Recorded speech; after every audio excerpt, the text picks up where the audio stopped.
စိတ်ပူပန်မှုကင်းအောင်ကျင့်ဆောင်ခြင်းဘုရားမြတ်စွာရဲ့အဓိကဟောကြားဆုံးမတဲ့တရားတော်များကိုလိုက်နာကျင့်သုံးခြင်းဟာစိတ်ပူပန်မှုတွေပျောက်ကင်းအောင်ကျင့်ဆောင်ခြင်းပဲဖြစ်တယ်ပေါ့စိတ်ပူပန်မှုတွေကြောင့်မို့လို့လောကလူသားတွေဟာချမ်းသာဒုက္ခကိုမရနိုင်ပဲရှိနေကြမြည်သည့်လူမျိုးမြည်သည့်နိုင်ငံသားမြည်သည့်ဘာသာဝင်ပဲဖြစ်ဖြစ်စိတ်ပူပန်မှုတွေနဲ့လွှမ်းမိုးနေကြပျော်ရွှင်နေချမ်းမြေ့တယ်ဆိုတာတစ်ခါတရံတော့သာရကြပြီအလုံးဟာစိတ်ပူပန်မှုတွေရှိနေကြတယ်အဲ့ဒီစိတ်ပူပန်မှုတွေ stress လို့ခေါ်တယ်ခုခေတ်မှာဒီစကားလုံးကိုတော်တော်အသုံးပြုပြီးတော့ပြောကြစိတ်ဖိစီးမှုတွေစိတ်ပူပန်မှုတွေလူတိုင်းမလူတိုင်းမှာရှိကြဘုရားမြတ်စွာဟောကြားတဲ့စကားတော်နဲ့ပြောမယ်ဆိုလို့ရှိရင်တောကပေါ့လူတွေမှာလူတိုင်းချမ်းသာတဲ့လူရောဆင်းရဲတဲ့လူပါကြီးသူရောငယ်သူပါလူမျိုးမရွေးဘာသာမရွေးတောကဆိုတဲ့တရားနဲ့ကင်းနိုင်တဲ့ပုဂ္ဂိုလ်မရှိကြတနေ့မဟုတ်တစ်ချိန်မဟုတ်တောကဆိုတာရောက်လာကြတတ်ထိုတောကဟာစိတ်ရဲ့ပူပန်မှုတရားတစ်ခုပဲဖြစ်တယ်ပေါ့တောကနဲ့အတူတကွရှင်တွဲလာတတ်တဲ့တရားကတော့ဒေါသလို့ဆိုတာဒေါသနဲ့တောကဟာရှင်တွဲလာတတ်တာဖြစ်သောကြောင့်လူတွေရဲ့စိတ်နှလုံးငြိမ်းချမ်းမှုဟာတောကဒေါသဝင်လာပြီဆိုလို့ရှိရင်ဆုံးရှုံးနေတာသွားတယ်ဒါကြောင့်မို့ဘုရားမြတ်စွာရဲ့တရားဓမ္မတွေအဓိကကျင့်သုံးနေထိုင်ကြခြင်းဟာစိတ်ပူပန်မှုကင်းအောင်ကျင့်ဆောင်ခြင်းပဲဖြစ်တယ်လို့ဆိုရင်မမှားဘူးတရှိထင်ရှားဖြစ်နေတဲ့အချိန်ကာလမှာစိတ်ချမ်းသာမှုနဲ့စိတ်နှလုံးအေးချမ်းစွာနေနိုင်ဖို့ကအမှန်တမ်းအရေးကြီးတယ်တောကဟာဘယ်ကြမှာရပ်သွားတယ်လဲလို့ဆိုလို့ရှိရင်အ ਨੇ ဆုံးအနာဂံအဆင့်ရောက်သွားပြီဆိုရင်တော့တောကရပ်တယ်ယန္တာဖြစ်သွားပြီဆိုတဲ့အချိန်မှာတော့စိတ်ပူပန်မှုဆိုတာဘယ်တော့မှမလာတော့ဘူးစိတ်နှလုံးအေးချမ်းတယ်ဒါကြောင့်မို့နောက်ပိတ်ဆုံးအနေနဲ့ပြောမယ်ဆိုရင်ဟရယတတန္တိစိတ်နှလုံးရဲ့အေးချမ်းမှုဆိုတာဟာအရတ္တဖို့ပဲဆိုတာဖြစ်ပါအရတ္တဖို့ဆိုတဲ့အရှင်းမြင့်တဲ့တရားတစ်ခုမျက်မှောက်ပြုမိပြီဆိုလို့ရှိရင်တော့စိတ်နှလုံးပူပန်မှုပါဘယ်တော့မှမလာတော့ဘူးသာဝရအေးချမ်းပြီးတော့စိတ်နှလုံးဟာငြိမ်းချမ်းတဲ့အနေအထားမျိုးကိုရရှိတယ်လို့လက်တွေ့ဘဝမှာပင်စိတ်နှလုံးငြိမ်းချမ်းအောင်ဘုန်းကြီးတို့တွေကျင့်ဆောင်လို့ရအဲ့လိုကျင့်ဆောင်ဖို့ရအတွက်မြတ်စွာဘုရားကထိုတို့သုတ်တန်တွေမှာနီလံပေးပြီးတော့ဟောထားမမှန်ကန်ကန်ရှုမြင်သုံးသပ်တတ်ဖို့အမှန်တမ်းအရေးကြီးတယ်မမှန်ကန်ကန်ရှုမြင်မှုဟာစိတ်နှလုံးအေးချမ်းမှုရဲ့အစပထမပဲဖြစ်စိတ်နှလုံးအေးချမ်းမှုအတွက်ကျင့်ဆောင်တာမှန်မှန်ကန်ကန်ဆင်ခြင်သုံးသပ်မှုပဲအထိဒါဖြင့်စိတ်နှလုံးအေးချမ်းအောင်စိတ်တည်ပူပန်မှုမဖြစ်ရအောင်ဘာကိုဖယ်ရှားရမလဲလို့ဆိုလို့ရှိရင်တွေ့တာမှုဖယ်ရှားတွေ့တာမှုတွေရှိနေသမျှကာလပတ်လုံးစိတ်နှလုံးအေးချမ်းမှုဘယ်သူမှမရနိုင်တွေ့တာမှုသည်စိတ်နှလုံးပူပန်မှုကိုဖြစ်ပေါ်စေတယ်လို့ရသော်ဗျာကိုယ်တိုင်ကလည်းဟောထားတာရှိတယ်လေတဏှာယသာယတိတောကောတဏှာယသာယတိတောကောတောကဆိုတာတဏှာကြောင့်ဖြစ်လာတာတွေ့တာမှုဆိုတဲ့တဏှာရှိနေတဲ့ပုဂ္ဂိုလ်တိုင်းဟာတောကဘယ်လိုမှရှောင်လွှဲလို့မရနိုင်ဘူးတောကကိုရှောင်လွှဲခြင်းလို့ရှိရင်တဏှာကိုလျှော့ချကြရမှာဖြစ်တယ်လူတိုင်းဟာစိတ်နှလုံးအေးချမ်းပြီးတော့တောကကင်းဝေးစွာနေထိုင်ကြတယ်သို့တော့တကယ်ပဲတောကကင်းဝေးပြီးတော့နေနိုင်ကြသလားဆိုမနေနိုင်ကြဘူး ဘာဖြစ်လို့မနေနိုင်တာတော့လို့ဆိုတော့အဓိကအကြောင်းဖြစ်တဲ့တွေ့တာမှုကိုမဖယ်နိုင်လို့ပဲတွေ့တာမှုကိုမဖယ်နိုင်သေးတဲ့ဗျတောကဆိုတာဘယ်တော့မှရှော့ချနိုင်ကြမှာမဟုတ်ဘူးတဲ့ဒီသဘောကိုဘုန်းကြီးတို့တွေမှတ်သားနိုင်ကြမြတ်စွာဘုရားဟောထားတဲ့တရားဓမ္မတွေဟာအင်တမလက်တွေ့ကြအင်တမလည်းပဲတိကျမှန်ကန်တယ်မှန်မှန်ကန်ကန်ဟောထားသည့်အတွက်ကြောင့်မြတ်စွာဘုရားတရားတော်မှာလွဲမှားမှုဆိုတာမရှိအင်တမစိတ်ချမြတ်စွာဘုရားကိုယ်တိုင်ကိုယ်ကသက္ခာတောဓမ္မောဓမ္မကိုမှန်မှန်ကန်ကန်ဟောထားတာဖြစ်တယ်ဆိုတာဓမ္မရဲ့ခုံကြီးထဲမှာအတိလင်းထုတ်ဖော်ပြထားတာဒါကဂရန်တီပေးတဲ့သဘောပဲမြတ်စွာဘုရားရဲ့တရားဟာမှားယွင်းမှုလုံးဝမရှိဘူးမှားယွင်းမှုမရှိုံနဲ့မကဘူးမပြည့်စုံတာလည်းမရှိဘူးပိုလွန်သွားတာလည်းမရှိဘူးစဉ်းစားကြည့်လေမြတ်စွာဘုရားဒီတရားတွေကိုဘယ်တော့မှဟောခဲ့တာတော့ဆိုလွန်ခဲ့တဲ့နှစ်ပေါင်း2600ကဟောခဲ့တယ်ဒါမှမဟုတ်ဒီနှစ်တရားဓမ္မပေါ်လာတဲ့နှစ်ဟာဒီဒွေစัจ जा တရားဟောတဲ့နှစ်လို့လည်းပြောလို့ရတယ်ဓမ္မပေါ်လာတဲ့နှစ်မြတ်စွာဘုရားအဆုံးအမတွေစတင်ပေါ်လာတဲ့နှစ်အရေးအတွက်ဟာဒီကနေ့ဆိုလို့ရှိရင်နှစ်ပေါင်း2600လို့ဒီလိုပြောတာနော်နှစ်ပေါင်း2600ရှိသွားပြီအဲ့ဒါလို့နှစ်ပေါင်း2600ကဟောခဲ့တဲ့တရားတွေဟာဒီကနေ့ကြည့်မယ်ဆိုလို့ရှိရင် out of date ဖြစ်သွားတာတခုမှမရှိဘူးနော်ဒီတခြားအရာတွေဆိုလို့ရှိရင်ခင်မမီတော့လို့တော့မဟုတ်ဒီအသုံးမကျတော့လို့ဖြစ်လိုက်ရတာတွေအများကြီးရှိမြတ်စွာဘုရားတရားတော်မှာဒီကနေ့ထိအောင်တစ်လွင်ပြီးတော့မှန်ကန်နေတော့မှရှိဒါဘာဖြစ်လို့လဲလို့ဆိုလုံးဝမှန်ကန်လို့ပဲပေါ့လူသားတွေရှိနေသမျှကာလပတ်လုံးမြတ်စွာဘုရားတရားတော်ဟာမှန်ကန်နေအောင်ပါပဲတရားဝါတွေရှိနေသမျှကာလပတ်လုံးမြတ်စွာဘုရားတရားတော်ဟာမှန်ကန်နေမှာဘယ်တော့မှမှားသွားတယ်မရှိဘူးစဉ်းစားကြည့်နေမြတ်စွာဘုရားကသစ္စာ၄ပါးကိုဟောခဲ့တယ်အေးခေတ်ပြောင်းလာသည့်အတွက်ကြောင့်ရှင်ဘုရားဟောခဲ့တဲ့သစ္စာ၄ပါးဟာနော်တပါးလျှော့လို့ရနေပြီခုခေတ်မှာဘယ်ဟာကခေတ်မမီတော့ဘူးလို့ဆိုသစ္စာ၄ပါးဟာတပါးပိုးနေတယ်ဆိုပြီးတော့တပါးကိုလျှော့လို့လည်းမရနောက်ထပ်ပြီးတော့သစ္စာ၅ပါးပါလို့ထပ်တိုးခြင်းလို့လည်းမရသူဟာလည်းသူမှန်မှန်ကန်ကန်တိတိကျကျအရှိအတိုင်းပဲပြည့်လုံးဝပြည့်စုံတယ်ဒီကုန်းလေးကိုကေဝလပရိပုံဏလုံးဝပြည့်စုံတယ်မြတ်စွာဘုရားတရားတော်ပရိသုဒ္ဓတကယ်ကိုတန့်ဆက်အမှားယွင်းခင်းနေဖယ်ရှားပြည့်စင်မရှိဘူးနိဗ္ဗာန်ရောက်ကြောင်းအကျင့်တိပ္ပံကိုဟောတဲ့အခါမှာလည်းမဂ္ဂင်၈ပါးဒီမဂ္ဂင်၈ပါးဟာမိမိတို့တဏ္ဍာမှာတကယ်ဖြစ်အောင်ကြိုးစားထားပြီဆိုလို့ရှိရင်နိဗ္ဗာန်လမ်းကိုရောက်ဖို့ရတေချာဘယ်ရာဖြစ်မဂ္ဂင်၈ပါးနဲ့မလုံလောက်ဘူးနောက်ထပ်တစ်ခုထပ်တိုးဖို့လိုအပ်တယ်ဆိုတာမရှိဘူး၉ပါးလို့သတ်မှတ်เสียရလည်းမရှိဘူး9ပါးလို့လျှော့ချเสียရလည်းမရှိဘူးလို့ဒီလိုဆုတ်လို့တာပေါ့အဲ့တော့မြတ်စွာဘုရားတရားတော်ဟာဘယ်ခေတ်ဘယ်အခါမှာပဲဖြစ်ဖြစ်ပယ်ဖြစ်เสียဆိုတာမရှိသလိုဖြစ်ဆက်เสียဆိုတာလည်းမရှိဘူးတဲ့ဒါဘာဖြစ်လို့လဲလို့ဆိုတော့လုံးဝမှန်ကန်နေလို့သွားခါတခုံဆိုတာအဲ့ဒါကိုပြောတကယ်ကိုတိကျမှန်ကန်အေးတချို့တရားကမှန်တော့မှန်တယ်သို့တော့မှန်ပေမဲ့လို့ကျင့်သုံးလိုက်နာတဲ့ပုဂ္ဂိုလ်တွေကလက်တွေ့သိနိုင်တာမဟုတ်ဘူးဆိုလို့ရှိရင်လည်းအသုံးမဝင်ဘူးဟုတ်တော့ဟုတ်ပါရဲ့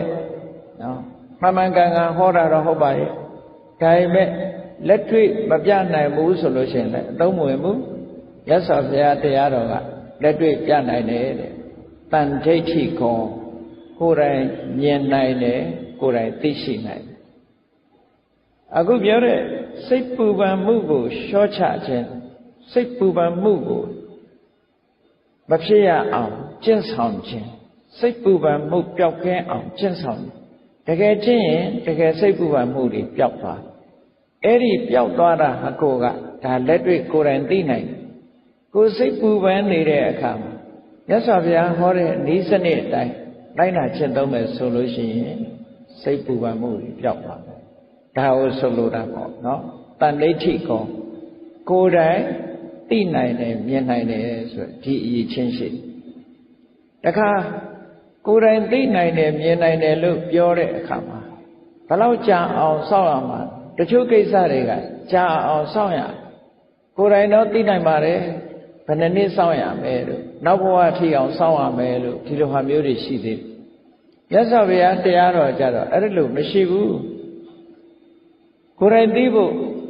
အခုကြိုးစားရင်အခုသိနိုင်တာဖြစ်သောကြောင့်အကာလိကောစောင့်ဆိုင်ဖို့ချိန်မလိုဘူးတဲ့အခုကြိုးစားအခုနှလုံးသွင်းအခုသိနိုင်တာဖြစ်တယ်ဒါကြောင့်မို့အကာလိကောလို့ပြောအဲ့တော့ဘုရားမြတ်စွာရဲ့တရားဓမ္မတွေရဲ့ဂုဏ်ကြီးတွေဟာဒီအတိုင်းသွားတာပဲအကုန်လုံးဒီတရားဂုဏ်တော်6ပါးလို့လူတွေကသိနေကြတဲ့အရေးမြတ်စွာဘုရားရဲ့တရားရဲ့တိကျမှန်ကန်မှုကိုဖော်ပြတယ်အေးအကာလိကောအချိန်ကာလဆိုင်းเสียမလိုပဲနဲ့လက်တွေ့ချက်ချင်းသိနိုင်တဲ့အရာလို့ဆိုတော့ကိုယ့်ရဲ့မိတ်ဆွေသင်္ဃဟတွေကိုရဲရဲဝုန်းဝုန်းဖိတ်ခေါ်ပြောပြဖို့ဖြစ်နိုင်တဲ့တရားတချို့တရားကမှန်ကန်မှုမရှိသည့်အတွက်ကြောင့်ကိုယ်တိုင်လည်းလက်တွေ့မပြနိုင်ဘူးလက်တွေ့ပြရင်လည်းအချိန်ကာလတစ်ခုကြာမှသိရမှာဆိုတဲ့အနေအထားမျိုးရောက်နေလို့ရှိရင်ဖိတ်ခေါ်ပြီးတော့ပြဖို့ဆိုတာအမှန်တမ်းခက်တယ်ပေါ့မြတ်စွာဘုရားတရားတော်ကြတော့အဲ့လိုမဟုတ်ဘူးအေဟိပတ္တိကောလာပါလက်တွေ့လှုပ်ချီပါဒီလိုပြောဆိုဖိတ်ခေါ်ပြီးတော့ပြသနိုင်တဲ့တရားမျိုးပြသထိုက်တဲ့တရားမျိုးဖြစ်တယ်အခုချင်းအခုကြိုးရတာဖြစ်သောကြောင့်ဩပနေယိကောလူတိုင်းရဲ့နှလုံးသားထဲမှာရောက်အောင်ကျင့်ဆောင်တဲ့တယ်နောက်ဆုံးမှာမြတ်စွာဘုရားရဲ့တရားတော်တွေဟာအခြေခံတရားကစပြီးတော့အစစ်မြင့်တရားတွေထိအောင်ရှိတယ်အစစ်မြင့်တရားတွေရောက်တဲ့အခါကျတော့တကယ်ပညာနဲ့အသိပညာလဲမြင့်မားဖို့လိုတယ်ပေါ့တရားကအစစ်မြင့်တယ်ပညာကအစစ်နှိမ့်နေတယ်ဆိုလို့ရှိရင်လဲမသိနိုင်ဘူးဒါကြောင့်မို့လို့ပစ္စတံဝေရိတကောဝိညူဟိဝိညူလို့ခေါ်တဲ့တကယ်ပညာရှိပုဂ္ဂိုလ်တွေမှာမိမိကိုယ်တိုင်ဘုရားမြတ်စွာရဲ့တရားဓမ္မကိုသိရှိနားလည်နိုင်အဲ့တော့ဒီအရေးချင်းတွေကိုကြည့်လိုက်မယ်ဆိုလို့ရှိရင်တရားအပေါ်မှာဘုန်းကြီးတို့တွေဘလောက်ယုံကြည်အားကိုးထိုက်တယ်ဆိုတာအမှန်တမ်းထင်ရှားတယ်ဒီအချက်တွေနဲ့ပြည့်စုံနေတာမှအားကိုးစရာအားကိုးယုံကြည်မှုမရှိဘူးဆိုရင်ဘယ်ဟာကိုအားကိုးမှာလဲဒီပြင်ဘာသာတွေမှာဟောတဲ့တရားတွေဆိုလို့ရှိရင်ဒါမျိုးတစ်ခုမှမပါနော်အခြေခံလူတွေလိုက်နာကျင့်သုံးရမယ့်အချက်ကလေးလောက်သာဟောပြောနိုင်ကြတာဖြစ်တယ်အဆင့်မြင့်လာတဲ့တရားအဆင့်တောင်သိအမြင့်ကြီးမဟုတ်ဘူးဘာကို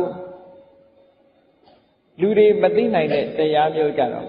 ကောင်းကင်ဘုံကိုလက်ညှိုးထိုးပြီးတော့ကောင်းကင်ဘုံကသာဝရဘုရားသခင်ရဲ့အလိုတော်ဆိုတာနဲ့ပဲ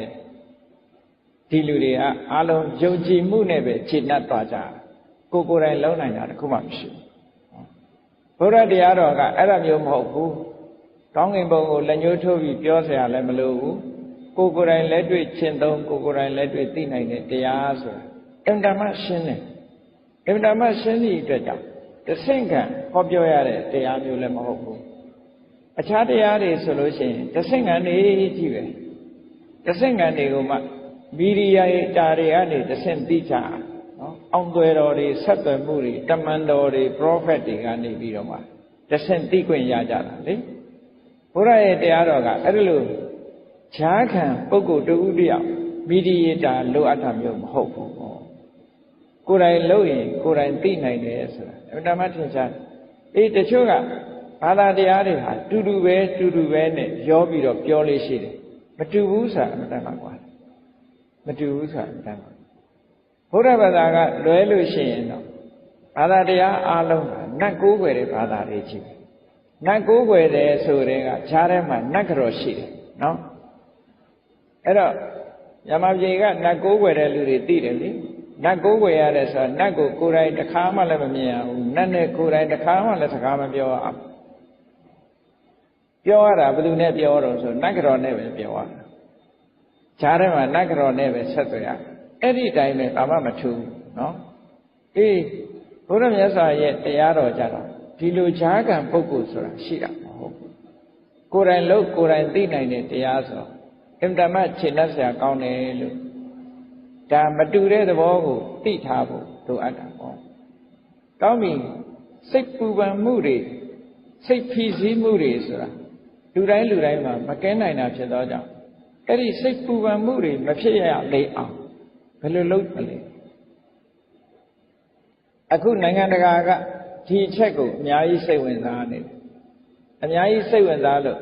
ဘာသာရပ်တစ်ခုတောင်မှတီထွင်ပြီးတော့ဘုရားရဲ့တရားတော်ကိုနောက်ကနေလိုက်ပြီးတော့ဘာသာရပ်တစ်ခုအနေနဲ့တက္ကသိုလ်မှာသင်ကြားတဲ့ဘာသာရပ်တစ်ခုအနေနဲ့သင်ပြနေတာတောင်ရှိတယ်သူတို့ဘာသာရပ်ကိုအတူကောင်းနာမည်ပေးထားတဲ့အခါကျတော့ MBSR လို့နာမည်ပေးထားတယ်ဟုတ် MBSR ဆိုတာ mindfulness based stress reduction လို့ခေါ်တယ် M ဆိုတာ mindfulness B ဆိုတာ based နော် S ဆိုတာ stress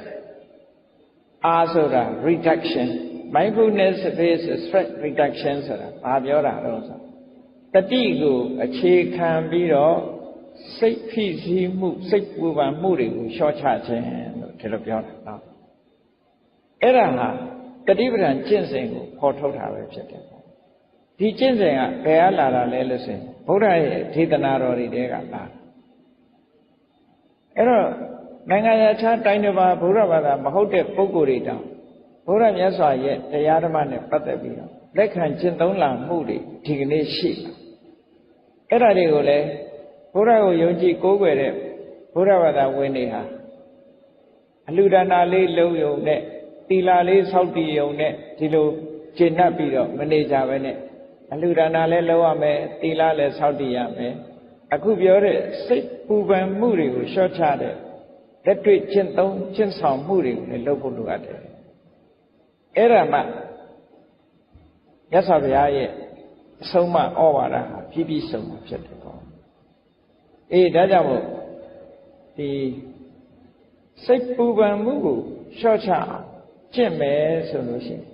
ဘယ်လိုအိစကျင့်မြတ်စွာဘုရားဟောထားတဲ့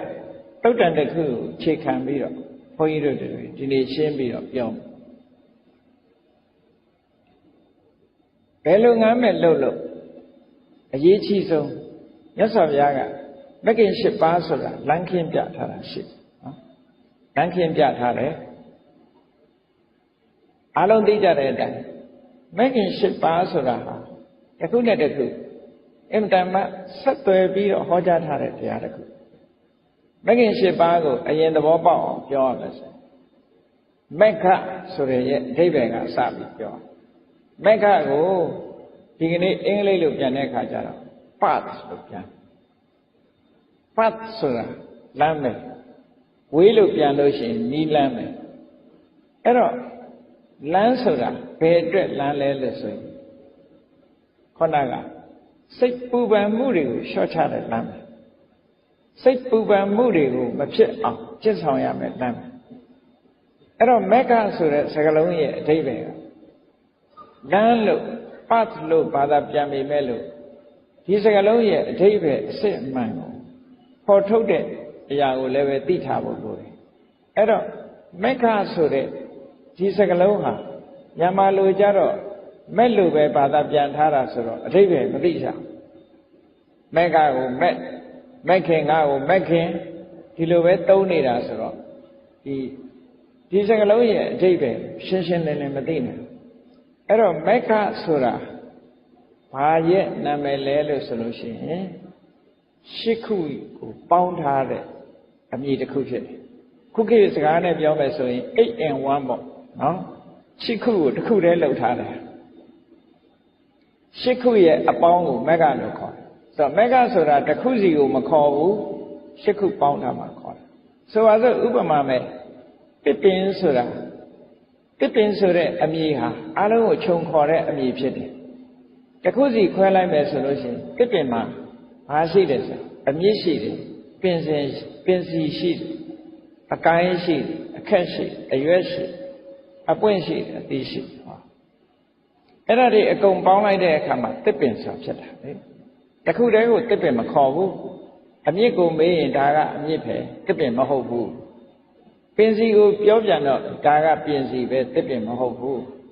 အကိုင်းကိုထောက်ပြန်ရင်လည်းဒါကအကိုင်းပဲတစ်ပင်မဟုတ်ဘူးအရွက်တို့အပွင့်တို့အသီးတို့ဆိုလဲသူ့နာမည်နဲ့သူရှိသို့တော့အဲ့ဒီ၈ခုပေါင်းလိုက်တဲ့အခါကျတော့မက္ခဒီတစ်ပင်လို့ခေါ်တာတော့ကလူတွေသုံးနေတဲ့အရာတွေဟာဒီတိုင်းကြီးပဲကားလို့ခေါ်တာရောကားလို့ခေါ်တာလဲပေါင်းထားတာတွေခေါ်တာပဲဘယ်ဟာကားတုံးလို့တစ်ခုစီပြောရမယ်ဆိုရင်ကားမရှိတော့နော်ပေါင်းထားလို့ရှိရင်ကားပဲကားဘောဒီရဲ့ဘိန်းရဲ့အင်ဂျင်ရဲ့အကုန်လုံးပေါင်းထားတဲ့အခါမှာကားလို့ခေါ်တာလေတစ်ခုစီကြတော့ကားလို့မခေါ်ပြန်အဲ့ဒါလိုပဲမဂ္ဂင်၈ပါးဆိုတဲ့မက္ခဆိုတဲ့အရာဟာ၈ခုကိုပေါင်းပြီးတော့ခေါ်ထားတဲ့အရာလို့ဒီလိုပြောတာကိုယ်တဏ္ဍာမှာဖြစ်တဲ့ဒီစိတ်ထဲမှာရှိနိုင်တဲ့စွမ်းအားတတ္တိရှိတဲ့ဒီ၈ခုသဘာဝတရား၈ခုကိုမက္ခလို့ခေါ်တယ်ဒါဖြင့်ဘာဖြစ်လို့မက္ခလို့ခေါ်တယ်လဲဆိုတာကိုစဉ်းစားကြည့်အောင်မက္ခလို့ခေါ်ရင်အဓိပ္ပာယ်ကဘာတော့နိဗ္ဗာန်တ္ထိကေဟိမက္ခိယတိတိမက္ခောတဲ့နိဗ္ဗာန်လိုချင်တဲ့ပုဂ္ဂိုလ်တွေရှာရမယ့်အရာလောကလူတွေဆုတောင်းနေကြတယ်နိဗ္ဗာန်ချမ်းသာကိုမျက်မှောက်ပြုရပါလို့ဣဒံမိပုံညာနိဗ္ဗာန်တ္တပစ္စယောဟောတုလို့ဆိုပြီးတော့နိဗ္ဗာန်ကိုဆုတောင်းတယ်အဲ့ဒီလိုနိဗ္ဗာန်ကိုလိုချင်ပြီဆိုလို့ရှိရင်ကိုယ်တဏ္ဍာမှာဘာတွေဖြစ်အောင်လုပ်ရမလဲဆိုဟောဒီမဂ္ဂင်၈ပါးဖြစ်အောင်ဒါကိုပြောတာနော်နိဗ္ဗာန်လိုချင်တဲ့ပုဂ္ဂိုလ်တွေရှာရမယ့်တရားတွေတဲ့ဟောမဂ္ဂင်၈ပါးဟာဒီမက္ခလို့မဂ္ဂင်၈ပါးကိုမက္ခလို့ခေါ်တာဟာနိဗ္ဗာန်လိုချင်သူတွေရှာရမယ့်အရာဖြစ်သောကြောင့်မက္ခလို့ခေါ်တယ်ဒီလိုဆိုလို့ဒါကအခြေခံကစပြောဒါဖြင့်နိဗ္ဗာန်လိုချင်လို့မဂ္ဂင်၈ပါးကိုရှာပြီးပါပြီနိဗ္ဗာန်ကိုဘယ်သူကရှာပေးမလဲလို့ဆိုရင်နောက်ဝိချုပ်တစ်ခုကြတော့နိဗ္ဗာန်မက္ခတိခဝေတတိတိမေခောဟောဒီတမ္မာဒိဋ္ဌိစတဲ့တရား၈မျိုးကပဲနိဗ္ဗာန်ကိုရှာပေးမှာတဲ့ဒါကြောင့်မို့သူတို့မက္ခလို့ခေါ်တာတဲ့ဘယ်သူမှရှာပေးမှာမဟုတ်ဘူးကိုယ်တဏ္ဍာမှာဒီတရားတွေဖြည်းဖြည်းဝဝရောက်လာနိဗ္ဗာန်ကိုသူတို့ကရှာပေးမှာဒါဖြင့်ရှားတယ်ဆိုတာဘယ်ပုံရှားမှလဲလို့မေးတဲ့အခါကျတော့ကိလေသေမာရင်တော်နိဗ္ဗာန်ခိစ္စတိတိမေခောကိလေသာတွေကိုဖယ်ရှားပစ်ပြီးနိဗ္ဗာန်ထဲကိုပြေးဝင်သွားခြင်းအားဖြင့်နိဗ္ဗာန်ကိုရှာတယ်။ဟောသူတို့ပဲအားလုံးဆိုလိုတာကနိဗ္ဗာန်လိုချင်ဒီတရားရှိခုကိုယ်တဏ္ဍာမှာဖြစ်အောင်လို့ကြီးထွားလာအောင်လို့ဒီလိုဆိုလိုတာပေါ့။ဒါကြောင့်မို့လို့ဒီမဂ္ဂင်၈ပါးဆိုတာဘုရားဘာသာဝင်တွေအားလုံးသိတယ်သို့တော့ဆက်ဆက်နေတာကိုသိချစဉ်းစားကြည့်နိဗ္ဗာန်ကိုလိုချင်ပြီဆိုရင်အစဆုံးဘာလို့လဲလို့ဆိုရင်တမ္မာဒိဋ္ဌိအမှန်မြင်မို့လို့မှန်မှန်ကန်ကန်မြင်ရမယ်ခုနကကြည့်လေစိတ်ပူပန်မှုတွေကိုလျှော့ချဖို့စိတ်ပူပန်မှုဆိုတာရှိသလားမရှိဘူးလားရှိတယ်ဆိုရင်စိတ်ပူပန်မှုကိုမြင်တာကအမှန်မြင်တာပဲသူ့တဘာဝကိုမြင်တာမြင်လာပြီးတဲ့အခါမှာဘယ်လိုလျှော့ချရတော့မဟုတ်ဘယ်လိုမဖြစ်အောင်ကျင့်ရမလဲဆိုကျင့်ဖို့ကျင့်နည်းကိုလည်းမြင်တယ်အဲ့တော့စိတ်ပူပန်မှုကင်းတဲ့နေရာကိုမြင်တယ်စိတ်ပူပန်မှုကိုလျှော့ချတဲ့နည်းကိုသိတယ်ဆိုတာသစ္စာနဲ့ပြောမယ်ဆိုလို့ရှိရင်និရောဓနဲ့និရောဓဂ ामि နိပฏิပဒါနော်និရောဓသစ္စာနဲ့និရောဓဂ ामि နိပฏิပဒါသစ္စာဒီတစ်ခုပြောတာပဲစိတ်ပူပန်မှုလို့ဆိုလိုက်တာနဲ့ပဲစိတ်နဲ့ပူပန်မှုနဲ့စိတ်ပူပန်မှုဆိုတာဒုက္ခလားဒုက္ခလားလို့ဆိုရင်ဒုက္ခအဲ့တော့ဒုက္ခဆိုတော့နံပါတ်1သစ္စာကိုပြောတာအဲ့ဒီနံပါတ်1သစ္စာဒုက္ခကိုပြောတော့ဒီဒုက္ခကိုဘယ်သူကနေထုတ်လုပ်တာတော့ဆိုတော့တွေ့တာမှုကထုတ်လုပ်နေတာလို့ဆို စိတ်ပူပန်မှုတွေဆိုတဲ့ဟာဒုက္ခထိုစိတ်ပူပန်မှုတွေကိုဖြစ်စေနေတာကတွေ့တာမှုပဲအဲ့တော့စိတ်ပူပန်မှုကိုလျှော့ချခြင်းတွေ့တာမှုဖယ်ရမယ်ဒီလိုကျင့်ဆောင်မှုတွေကိုမြင်တာကိုတမ္မာဒိဋ္ဌိလို့ခေါ်တယ်ဒါတမ္မာဒိဋ္ဌိအခြေခံအားဖြင့်ဒါတမ္မာဒိဋ္ဌိအမှန်မြင်တယ်လို့ပြောတယ်အဲ့ဒီအမှန်မြင်မှုဒီကိုယ်တဏ္ဍမှာပထမဖြစ်အောင်လုပ်အဲ့ဒီလိုအမှန်မြင်မှုအတွက်ဘာလို့อ่ะတမ္မာသင်္ကပ္ပရသော်ဗျာတစ်ခုနဲ့တစ်ခုဆက်သွယ်ထားဖို့ပြောပြအမှန်မြင်မှုအတွက်အမှန်စဉ်းစားတတ်ဖို့မစဉ်းစားလို့ရှိရင်မမြင်ဘူးဒါကြောင့်မှန်မှန်ကန်ကန်စဉ်းစားမှုဆိုတဲ့တမ္မာသင်္ကပ္ပသည်မှန်မှန်ကန်ကန်မြင်ခြင်းလို့ဆိုတဲ့တမ္မာဒိဋ္ဌိရဲ့အကြောင်းဖြစ်လာဒါကြောင့်တမ္မာဒိဋ္ဌိပြီးတော့တမ္မာသင်္ကပ္ပလို့ဟောတာဟုတ်ပြီမှန်မှန်ကန်ကန်စဉ်းစားတယ်ဆိုတာဖြစ်လာတဲ့အခါလူတွေကဘာလို့လဲရှိတော့ဆိုစကားပြောရင်အရင်တွေးတယ်စဉ်းစားတယ်စဉ်းစားပြီးတော့မှစကားပြောတာဖြစ်သောကြောင့်တမ္မာသင်္ကပ္ပပြီးတဲ့အခါမှာတမ္မာဝါစာမြတ်စွာဘုရားအကြောင်းမဲ့သူစင်ញင်အားဆင်တာမဟုတ်ဘူးတစ်ခုနဲ့တစ်ခုဆက်သွယ်ထားတာနော်နမစင်နာဟာကိုစင်ញင်တယ်လို့အမတ်တမဲ့ဆင်လိုက်တာမျိုးမဟုတ်ဘူးဒိဋ္ဌိရှိရှိဆင်ထားတယ်လို့ဆိုလို့နော်လုပ်ငန်းသဘောအရစီစဉ်ထားတာလူတွေဟာစကားပြောတော့မယ်ဆိုရင်စဉ်းစားပြီးမှပြောတာတွေးပြီးမှပြောတာဒါကြောင့်မို့တမ္မာသင်္ကပ္ပဆိုတဲ့တွေးတော်ဆင်ញင်မှုရဲ့နောက်မှာတမ္မာဝါစာဆိုတာထားတယ်နောက်တစ်ခါတမ္မာဝါစာပြီးတော့ဘယ်သူလာတော့ဆိုတမ္မာကမ္မန္တဘာဖြစ်လို့တမ္မာဝါစာနဲ့တမ္မာကမ္မန္တရှေ့နောက်ထားရတယ်လဲဆိုရင်အလုံးလုံးပြီးဆိုရင်လူတွေကပြောတယ်ပြောပြီးမှလုပ်ကြဟောဘာလုပ်မယ်ပြောကြဟောလုပ်မယ်လို့ပြောပြီးတဲ့အခါမှာလုပ်တာဖြစ်တော့ကြောင့်တမ္မာဝါစာပြီးမှတမ္မာကမ္မန္တလို့လားအဲ့တော့အပြောနဲ့အလုပ်မှန်ကန်သွားပြီဆိုလို့ရှိရင်လူတွေရဲ့နေ့စဉ်စာဝတ်နေရေးဆိုတဲ့နိလန်းတွေဟာလည်းပဲမှန်ကန်သွားတာဖြစ်တော့ကြောင့်တမ္မာဝါစာတမ္မာကမ္မန္တတို့ရဲ့နောက်မှာတမ္မာအာဇီဝဘဝမှာဇတ္တိနေဖို့အတွက်ဟောဒီသုံးခုလားအဲ့တော့တမ္မာအာဇီဝဆိုတာလားတမ္မာဝါစာတမ္မာကမ္မန္တတမ္မာအာဇီဝဆိုတဲ့ဒီသုံးခုဟာကိုချင်းတရားပဲနဲ့ပတ်သက်တယ်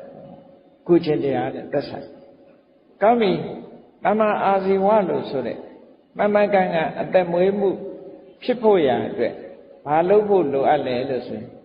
မှန်မှန်ကန်ကန်ကြိုးစားမှုဆိုတာဝီရိယဆိုတာလိုအပ်တယ်ပြင်းနေတဲ့ပုဂ္ဂိုလ်မှာမဖြစ်ဘူးဒါကြောင့်မို့ကြိုးစားအထောက်မှုလိုအပ်သည့်အတွက်ကြောင့်တမ္မာဝါယာမကြိုးစားပြီဆိုလို့ရှိရင်တတိထားဖို့လိုအပ်လို့တမ္မာတတိ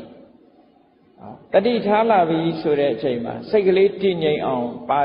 လုပ်ဖို့လိုတယ်ဆိုတော့တမ္မာသမာဓိအဲ့ဒီတမ္မာသမာဓိရှိပြီဆိုမှတမ္မာဒိဋ္ဌိတဲ့အမှန်မြင်တယ်ဆိုတာလာပြန်တယ်ဟောဒီရှိခုနဲ့လုံလောက်သွားဗုဒ္ဓဘာသာရဲ့ကျင့်စဉ်တစ်ခုကဒီရှိခုနဲ့လုံလောက်ဘယ်တရားပဲဟောမြတ်စွာဘုရားဟာမစ္စည်းမပฏิပဒါလို့ခေါ်တဲ့ဒီမဂ္ဂင်၈ပါးဒီစွမ်းရည်တတ္တိပြည့်ဝတဲ့လူတွေရဲ့စိတ်ထဲမှာဖြစ်တဲ့ဒီတဘာဝတရား၈ခုကိုပဲဟောတကယ်တဲ့နှစ်ပေါင်း2600ကဓမ္မစကြာဟောတဲ့ညဓမ္မစကြာတရားဟောတဲ့အခါမှာလည်းဒါပထမဆုံးထုတ်ဟောတယ်နော်မစ္စည်းမပฏิပဒါဒီမစ္စည်းမပฏิပဒါဆိုတဲ့မဂ္ဂင်၈ပါး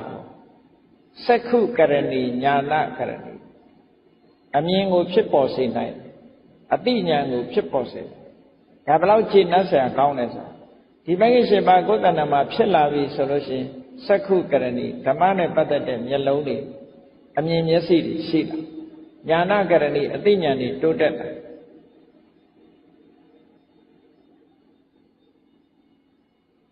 အဘိညာယသံမောရာယနိဗ္ဗာန်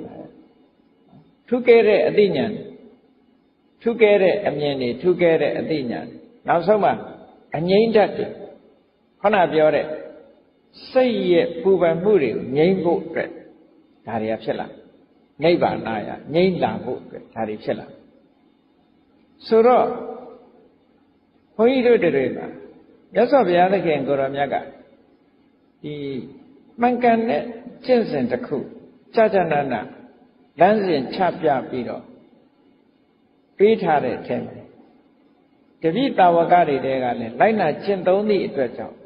အောင်မြင်မြင်အထွတ်ထိပ်ရအောင်ကြိုးကျေးဇူးတွေခံစားသွားရအဲ့တော့ဘုန်းကြီးတို့တွေလည်းဒီလိုမနေပဲနဲ့မြတ်စွာဘုရားသခင်ကိုရမရဲ့တရားဓမ္မတွေမိမိတို့လက်လန်းမိသမျှနှလုံးသွင်းဆင်ခြင်ကျင့်ကြံကြိုးကုပ်အားထုတ်ကြမယ်ဆိုလို့ရှိရင်နောက်ဆုံးမှာအကျိုးကျေးဇူးတွေကိုရတယ်အခုပြောတဲ့အကျိုးကျေးဇူးတွေကိုခံစားရမှာဖြစ်တယ်ဒီလိုဆိုလို့တာအဲ့တော့ကောင်းပြီစိတ်ပူပန်မှုတွေမဖြစ်အောင်ကျင့်ဆောင်စိတ်ပူပန်မှုတွေပျောက်အောင်ပျောက်ကင်းအောင်ကျင့်ဆောင်မယ်ဆိုလို့ရှိရင်ဘာလုပ်ရမလဲခြေခံကသမ္မာဝါစာသမ္မာကမ္မန္တသမ္မာအာဇီဝဆိုရယ်ကိုချင်းသီလကိုချင်းသီလဆိုတာလူမှာတစ်ဖက်သားနဲ့စကားပြောဖို့အတွက်လှုပ်ဆောင်ဖို့အတွက်အရေးကြီးတဲ့အချက်နှစ်ခုရှိတယ်။ဘာလို့ဆိုနှုတ်ရကိုယ်တဦးနဲ့တဦးပြောပြီဆိုရင်ပြောတယ်လုပ်တယ်ဒီနှစ်ခုဟာဆက်သွယ်မှုနဲ့ပတ်သက်လာစိတ်ထဲဖြစ်တာကိုဒီနေရာမှာမပြောဘူးအဲ့တော့နှုတ်နဲ့ထုတ်ပြောပြီဆိုတဲ့အခါမှာနှုတ်ကိုစီကံထားဖို့လိုအပ်တယ်သမ္မာဝါစာဆိုတာနှုတ်ကိုစီကံထားတာလူတွေကပြောကြတယ်ပါဇက်ဆိုတာတဲ့ထမင်းစားဖို့နဲ့စကားပြောဖို့ထားတာမဟုတ်ဘူးလားဆိုဟုတ်တာပေါ့နော်ပါဇက်ကဘာလောက်ထားတော့ဆိုထမင်းစားဖို့ရဲ့စကားပြောဖို့ဒီတစ်ခုဟုတ်ပြီထမင်းစားဖို့ဆိုတဲ့အခါမှာစားကြရာတွေရှောက်စားရင်ရောကျမကြီးမထိခိုက်ဘူးလားထိခိုက်တယ်ပါဇက်ကလည်းပဲပြောကြရာတွေရှောက်ပြောမယ်ဆိုလို့ရှိရင်မထိခိုက်ပြီဘူးလားထိခိုက်တာဒါကြောင့်မို့စားကြရာတွေစားလို့လည်းမဖြစ်ဘူးပြောကြရာတွေပြောလို့လည်းမဖြစ်ဘူးစိကံထားဒီလိုဆိုအဲ့ဒီနှုတ်ကိုစိကံထားတာကိုပဲသမ္မာဝါစာလို့ခေါ်တာဘယ်လိုစိကံချက်တွေထားတော့ဆိုလိမ့်မပြောဘူးမှန်ကနာကိုပဲပြောတယ်နော်လိမ့်မပြောဘူးမှန်တာကိုပဲပြောတယ်ခုံးမတိုက်ဘူးတူးနဲ့တူးညင်ညွတ်အောင်ပဲပြောတယ်ဆဲရဲတိုင်းထွာကျမ်းသောစကားကိုမပြောဘူးယဉ်ကျေးတိမ်မွေးစွာပြောတယ်တရားလက်လွတ်စကားတွေကိုမပြောဘူးအကျိုးရှိတဲ့စကားကိုသာပြောမယ်ဟောဒါနှုတ်ရဲ့စိကံချက်တွေအဲ့ဒါဆိုရင်သမ္မာဝါစာအခြေခံကောင်းပါသမ္မာကမ္မန္တဆိုတာလည်းပဲကိုယ်ဒီလက်ရောက်လုပ်တဲ့အခါမှာနော်သူများအသက်ကိုယ့်ရဲ့လုပ်ရကြောင့်တစ်ဖက်သားအသက်ဆုံးရှုံးသွားတာမျိုးမဖြစ်စေရတစ်ဖက်သားပစ္စည်းဥစ္စာတွေဆုံးရှုံးသွားတာမျိုးမဖြစ်စေရတစ်ဖက်သားစိတ်ထိခိုက်သွားအောင်မလုပ်အောင်ဟောသုံးခုပဲအာနာတိပါဒအရိဏဒါနကာမေတုမိစ္ဆာစာဟောတရားရှောင်လိုက်လို့ရှိရင်သမ္မာကမ္မန္တဖြစ်အဲ့ဒီပြောခဲ့တဲ့ဒီဝစီဒုစရိုက်၄မျိုးကာယဒုစရိုက်၃မျိုးပေါင်းလိုက်တော့9ခုအဲ့ဒီ9ခုနဲ့အသက်မွေးဝမ်းကြောင်းမလုပ်ဘူးဆိုလို့ရှိရင်သမ္မာအာစီဝဒါလည်းဆိုလို့နော်အဲ့ဒါဟာမဂ္ဂင်၈ပါးဖြစ်အဲမှာအခြေခံ၃ခုရပါဒါစတင်လုပ်တဲ့အခါနံပါတ်1သီလဝိတ္တုဒ္ဓိ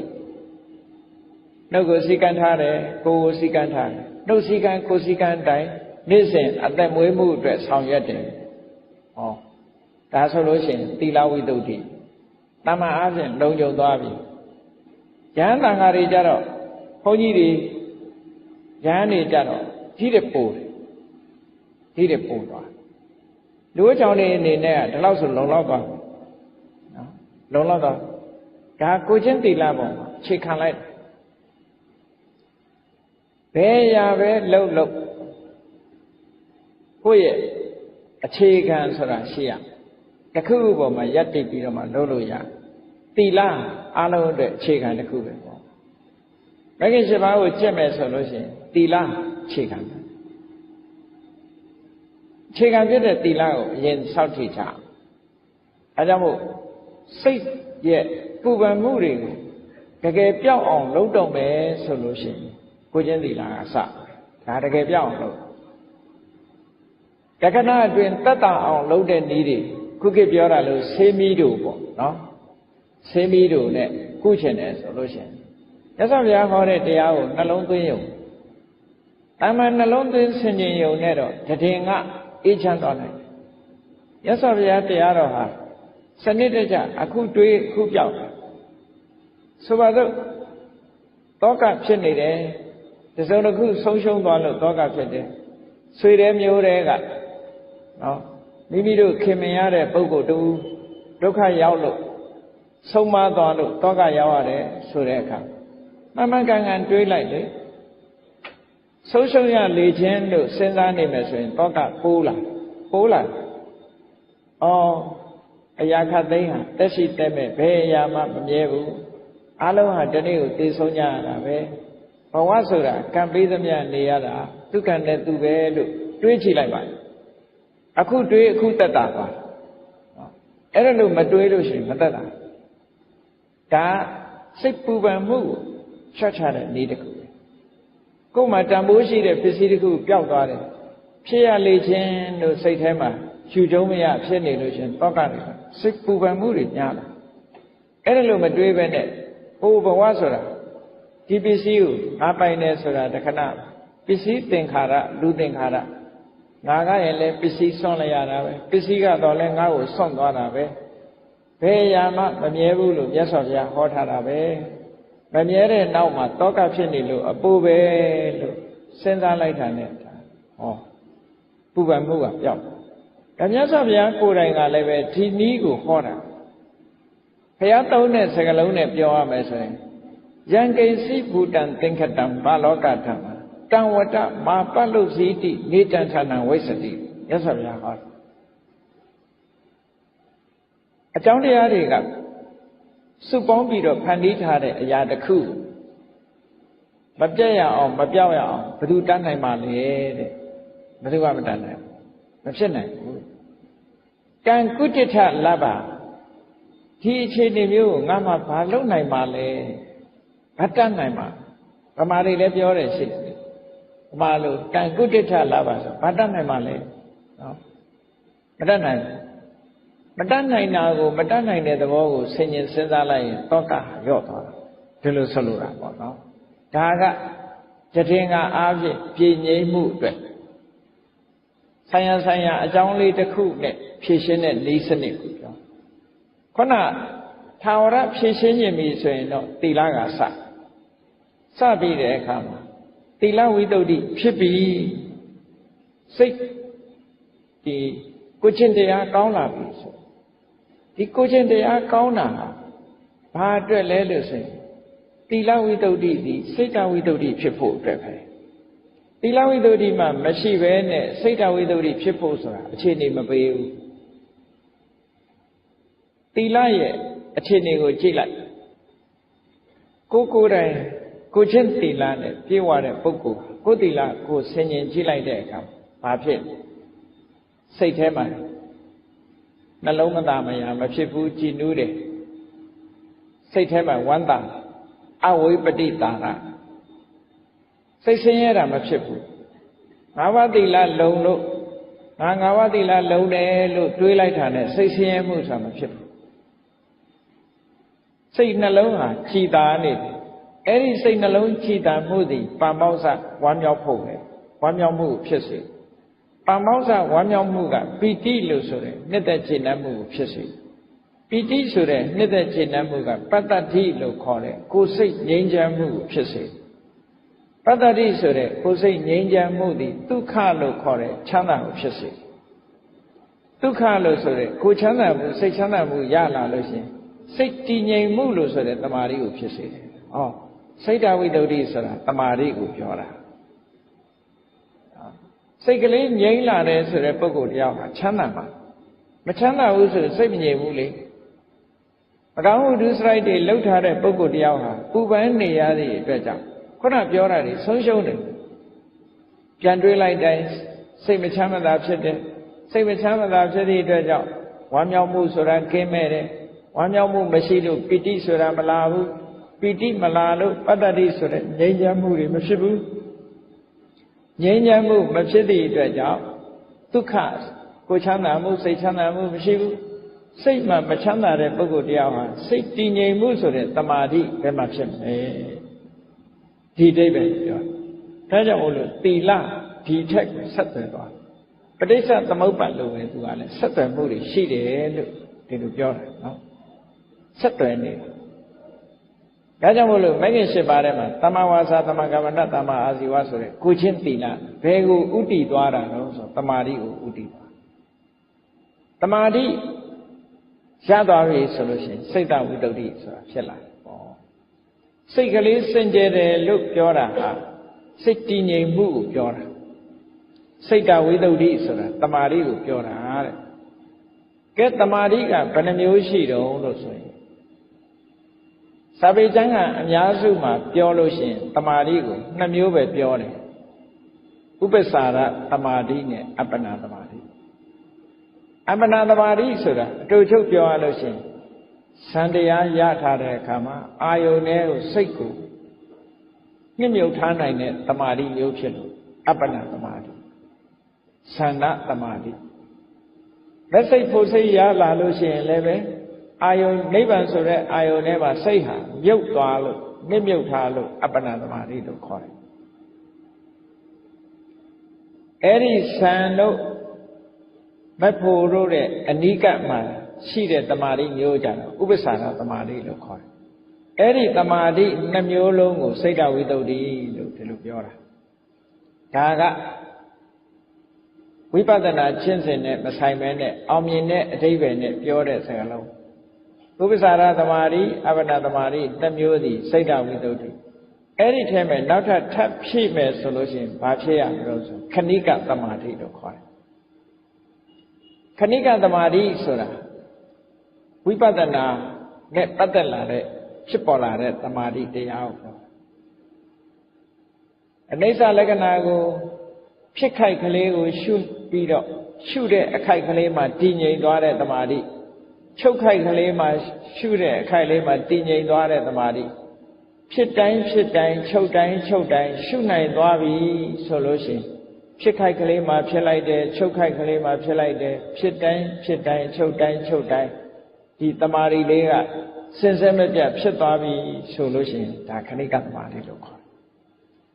ခဏကလေးတစ်ခါတည်းဖြစ်တဲ့တမာတိကိုခဏိကတမာတိခေါ်တာမဟုတ်ဘူး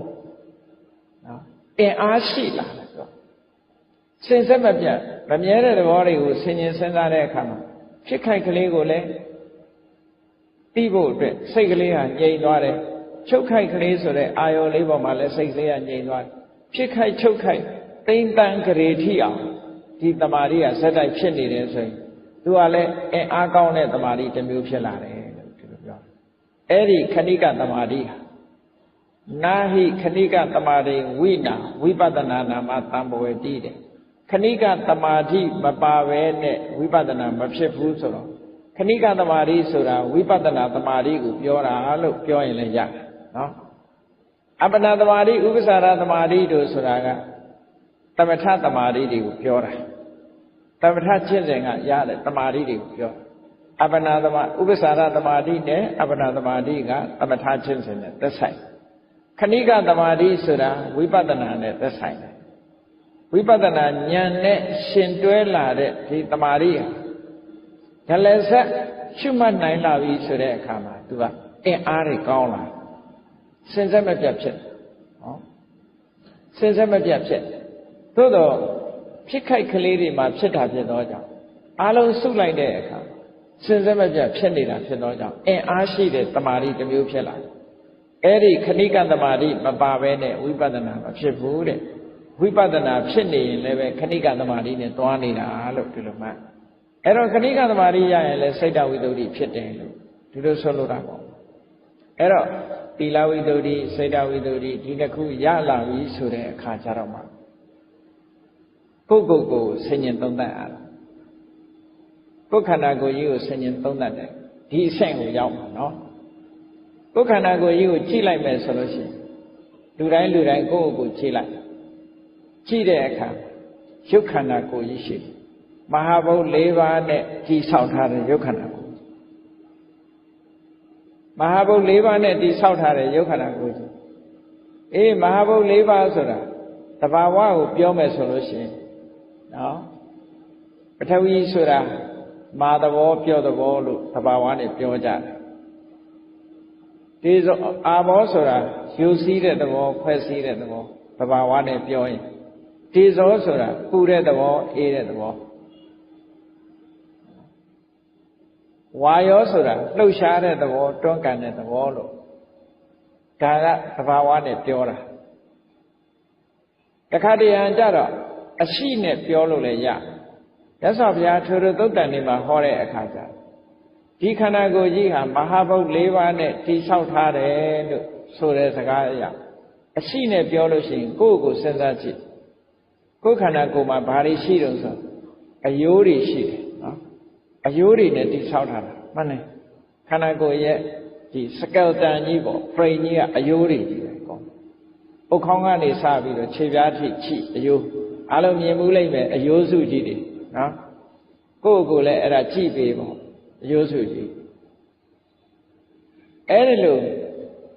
အတုံးအခဲတွေအဲ့ဒီအယိုးစုကြီးပေါ်မှာအသားတွေကြွက်သားတွေနော်ဒီနှလုံးတို့ကြောက်ကတ်တို့အသေးတို့ဥသိဥမတို့ဆိုတဲ့ဒီအတုံးအခဲတွေဒါတွေကတစုဒါတွေကိုပထဝီလို့ခေါ်တာပဲဓာတ်ကြီးလေးပါးနဲ့တိဆောက်တာနောက်ဒီထဲမှာအရည်တွေရှိတယ်ဟုတ်လားမျက်ရည်ရှိတယ်သွေးတွေရှိတယ်ဟောအရည်သဘောတွေဒါကိုအာဘောလို့ခေါ်တာပဲနောက်ပူတဲ့သဘောအေးတဲ့သဘောအပူတွေအေးတွေခန္ဓာကိုယ်မှာကိုယ်ငွေ့တွေရှိတယ်အစာတွေကျဉ်ညက်သွားလောက်အောင်ပူတဲ့အပူရှိတယ်ခန္ဓာကိုယ်ကြီးတစ်ဖြည်းဖြည်းရင့်လာအောင်အိုးလာအောင်ပူတဲ့အပူတွေရှိတယ်အဲ့ဒီအပူတွေမှန်သမျှကိုတေဇောလို့ခေါ်တယ်နေ့စဉ်နဲ့ညအသက်ရှူသွင်းထုတ်နေတဲ့လေတွေရှိတယ်တခြားလေတွေလည်းရှိတယ်အဲ့ဒီခန္ဓာကိုယ်ထဲမှာရှိတဲ့လေတွေအားလုံးဝါယောလို့ခေါ်တယ်ပေါင်းလိုက်တဲ့အခါကျမြတ်စွာဘုရားကသာတုမဟာဘူတိကောအယံကာယောတဲ့ဒီခန္ဓာကိုယ်ကြီးဟာဓာတ်ကြီးလေးပါးနဲ့တည်ဆောက်ထားတာလို့ဆိုတာဒါပြောတာကိုယ့်ကိုဆင်ញင်စဉ်းစားကြည့်လို့ရှိရင်အဲ့ဒီခန္ဓာကိုယ်ကြီးဟာဓာတ်ကြီးလေးပါးနဲ့တည်ဆောက်ထားတယ်ဒီဓာတ်ကြီးလေးပါးနဲ့တည်ဆောက်ထားတဲ့ခန္ဓာကိုယ်ကြီးကိုတာမန်ပုထုဇဉ်ပုဂ္ဂိုလ်တွေအနေနဲ့ကြည့်လိုက်မှဆိုရင်တာမန်အနေနဲ့ကလည်းကြည့်မိခင်ရဲ့ဝမ်းထဲမှာကလလရေကြီးဆိုတာလေးကစအင်တာမသေးငယ်တဲ့အဆက်အပြောက်ကလေးတဲမှာတရေတီးပြီးတော့စ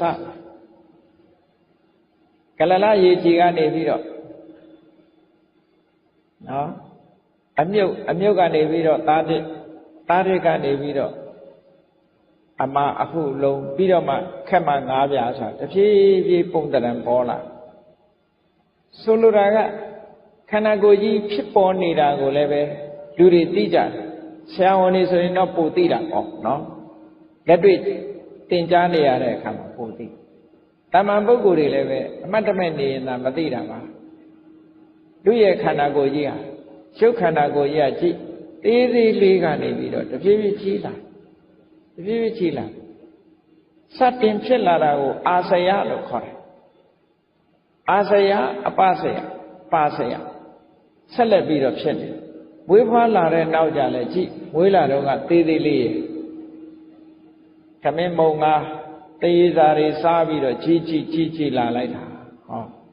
ဒါယုတ်ခန္ဓာကိုယ်ကြီးရဲ့သဘောနောက်ဆုံးကြတော့ဘာဖြစ်လဲဆိုဒီယုတ်ခန္ဓာကိုယ်ကြီးသေလို့ရေပြုတ်ပလိုက်ရတယ်မိတကြိုလိုက်ရတယ်ဟောဒါလည်းတွေ့ကြတယ်အဲ့တော့တာမန်ပုထုဇဉ်ပုဂ္ဂိုလ်တွေအနေနဲ့ဒီယုတ်ပိုင်းဆိုင်ရာကြီးရဲ့ဖြစ်လာတာကိုလည်းပဲ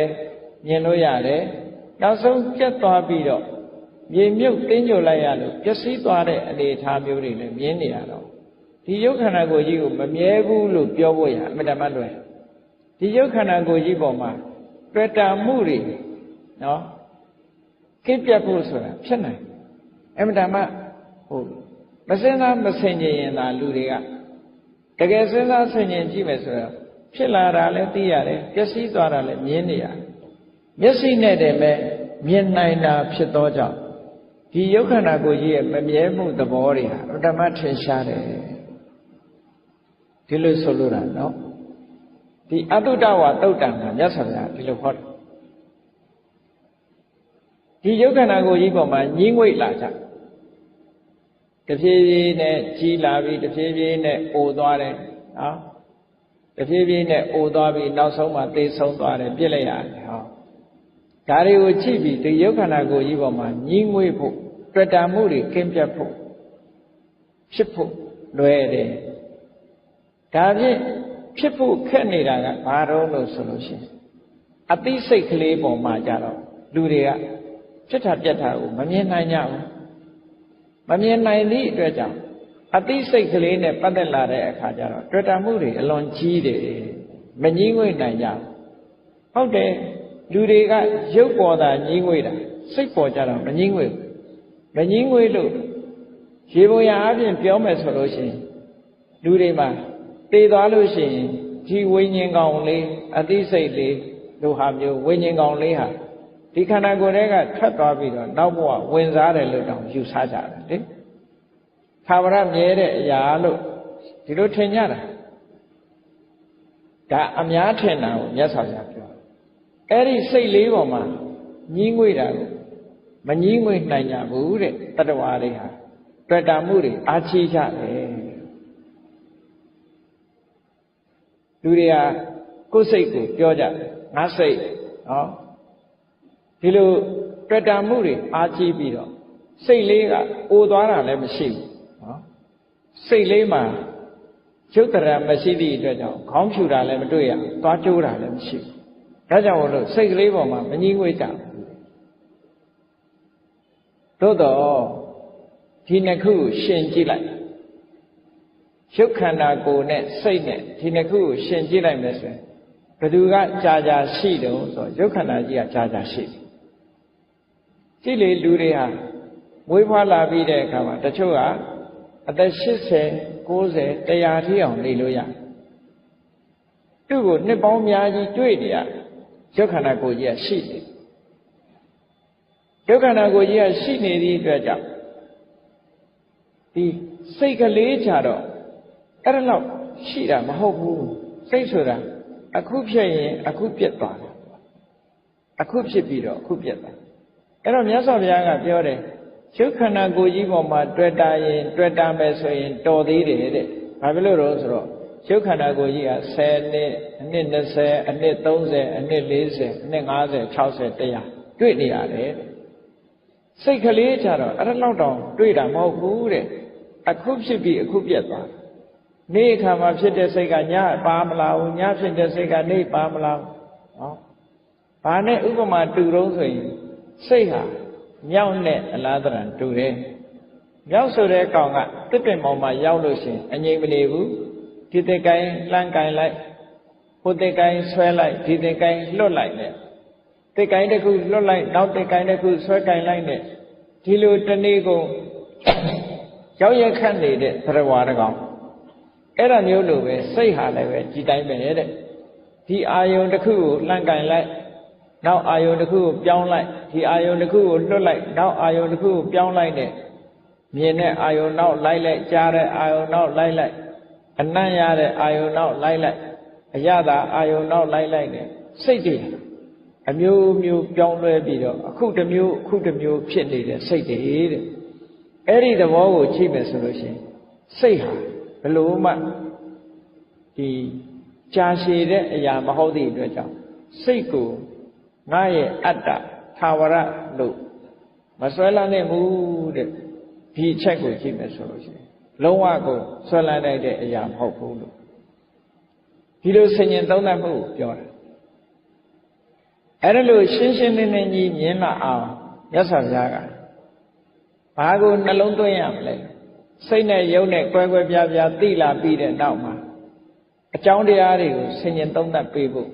ပဋိစ္စသမုပ္ပါဒ်ကိုမြတ်စွာဘုရားဆင်ញင်သုံးသပ်ပါတဲ့ဒါကဝိပဿနာကျင့်စဉ်တစ်ခုကိုကျင့်တဲ့အခါမှာသီလဝိသုဒ္ဓိစိတ်တဝိသုဒ္ဓိပြီးတဲ့အခါမှာယုံနဲ့နံကွဲတာကနာမရူပပရိစ္ဆေဒဒိဋ္ဌိဝိသုဒ္ဓိလို့ခေါ်တယ်ဒိဋ္ဌိဝိသုဒ္ဓိပြီးတဲ့အခါအကြောင်းတရားအကျိုးတရားကိုဆင်ញင်နိုင်တဲ့အကြောင်းတရားတွေကိုသိနိုင်တဲ့ပစ္စယပရိက္ခအဲ့ဒီဉာဏ်ရလာမှကင်္ခာဝိကရဏဝိသုဒ္ဓိလို့ဆိုတဲ့ တန်တရားတွေကိုကင်းရှင်းသွားစေနိုင်တဲ့စင်ကြယ်မှုမျိုးရလာနိုင်အဲ့ဒါကိုရဖို့ရအတွက်ပဋိစ္စသမုပ္ပါဒ်ကိုဆင်ញင်စဉ်းစားပါတဲ့ကဲပဋိစ္စသမုပ္ပါဒ်ကိုဆင်ញင်စဉ်းစားတယ်ဆိုပဋိစ္စသမုပ္ပါဒ်ဆိုတာခက်တယ်တပည့်တော်တို့ဆင်ញင်စဉ်းစားဖို့အမှန်တမ်းခက်တယ်ဆိုလို့ရှိရင်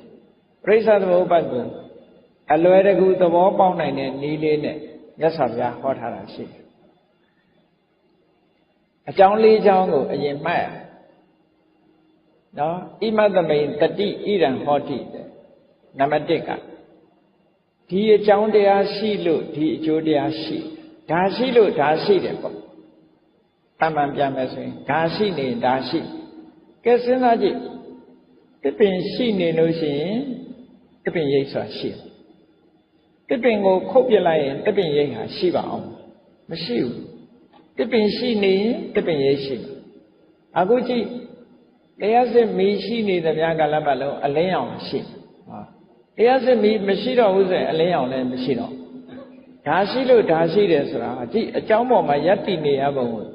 စဉ်းစားကြည့်ပါဘုန်းကြီးတို့တရားနာပရိသတ်တွေအခုလိုငြိမ်ငြိမ်နဲ့ထိုင်နေနိုင်တာဘာဖြစ်လို့လဲအောက်ကချမ်းရှိလို့ချမ်းရှိဘူးဆိုရင်အောက်ငင်မြေမှာထိုင်နေလို့မှမရဘူးလေ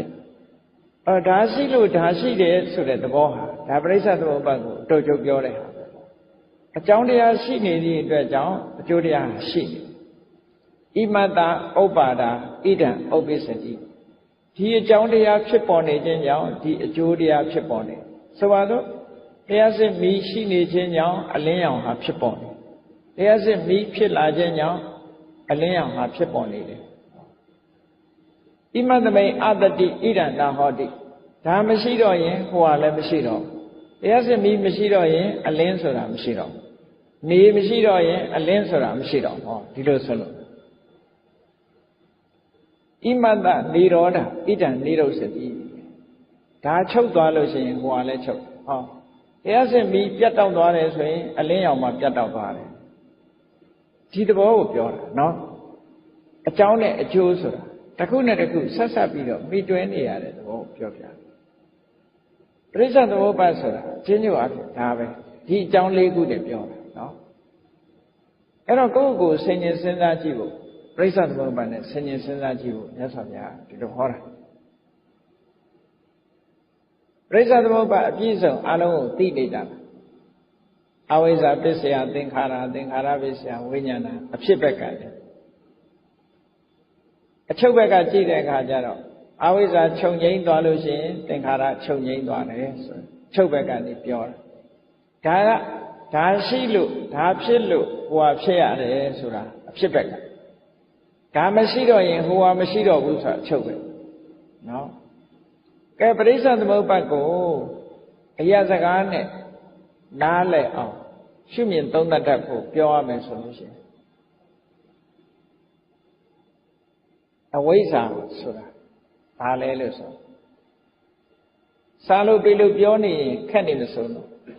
မခက်အောင်ဘယ်လိုပြောမလဲဆိုရင်လုံးတဲ့နာနဲ့မလုံးတဲ့နာမသိတာအဝိဇ္ဇာနော်ဘဝမှာကိုယ့်ကိုယ်များလုံးတဲ့နာကိုလုံးတဲ့တယ်လို့မလုံးတဲ့နာကိုမလုံးတဲ့ဘူးလို့ဒီလိုသိတယ်လို့မအောင်မိတ်နော်လုံးတဲ့နာနဲ့မလုံးတဲ့နာကိုမသိဘူး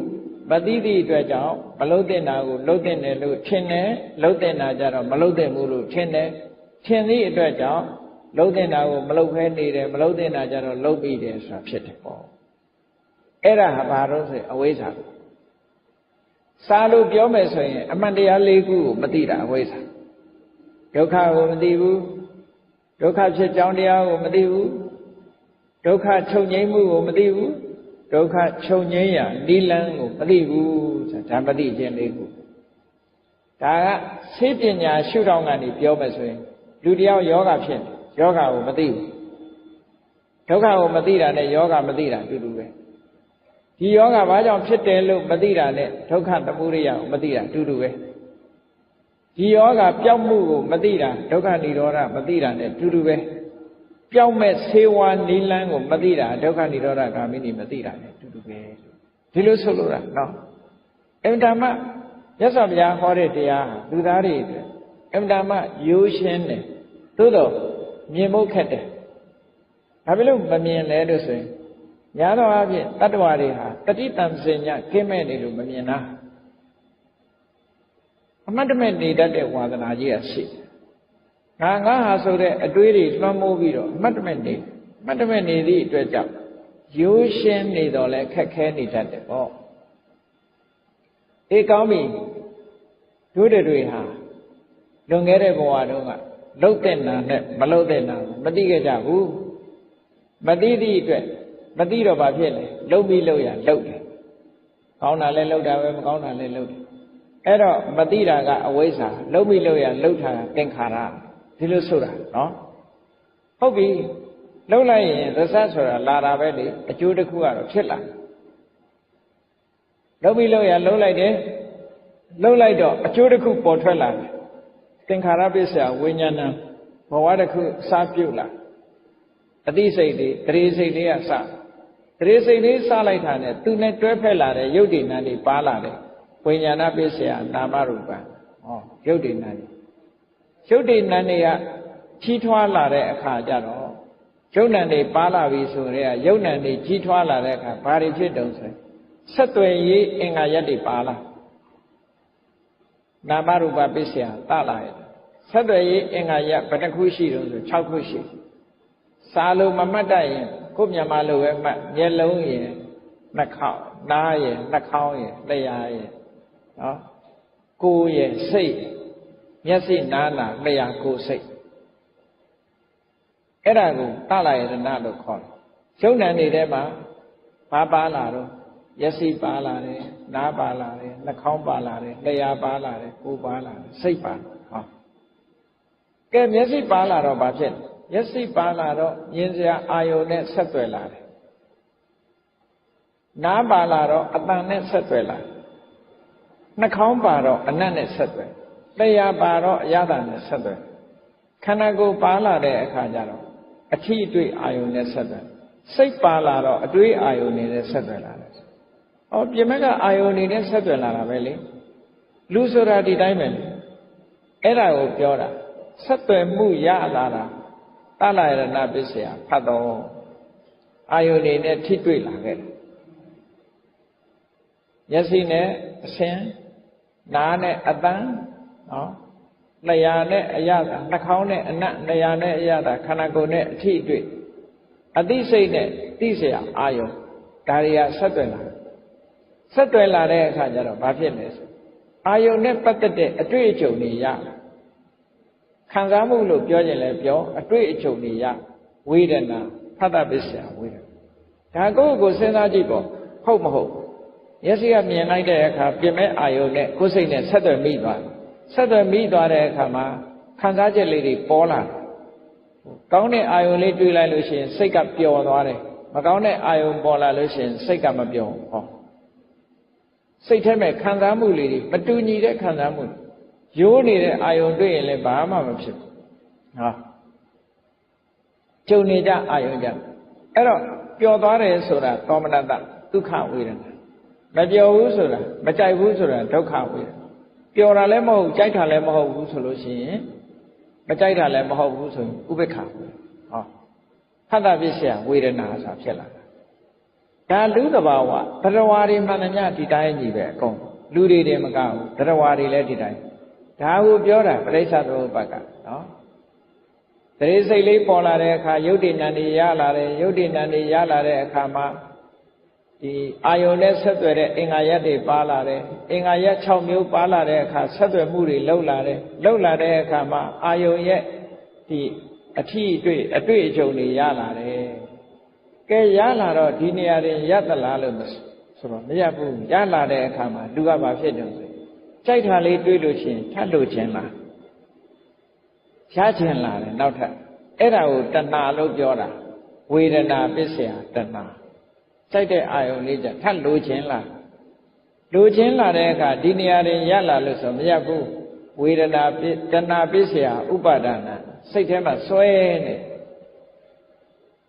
မရရင်မနေနိုင်တဲ့အနေအထားမျိုးရောက်လာဟောဒီအပိုင်းတွေကြတော့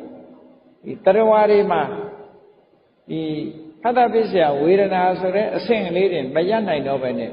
ဝေဒနာပစ္စယကနေတဏှာထိအောင်ကူးသွားတယ်တဏှာကနေဥပါဒံထိအောင်ကူးသွားတယ်ကူးသွားတော့ဘာဖြစ်ပြန်တော့ဆိုဥပါဒနာပစ္စယဘဝတဲ့ဖြစ်မှုဆိုတဲ့ကံတရားတွေနဲ့ခန္ဓာတွေကံကြောင့်ပေးတဲ့ခန္ဓာတွေကိုရရှိလာပြန်တယ်ပေါ့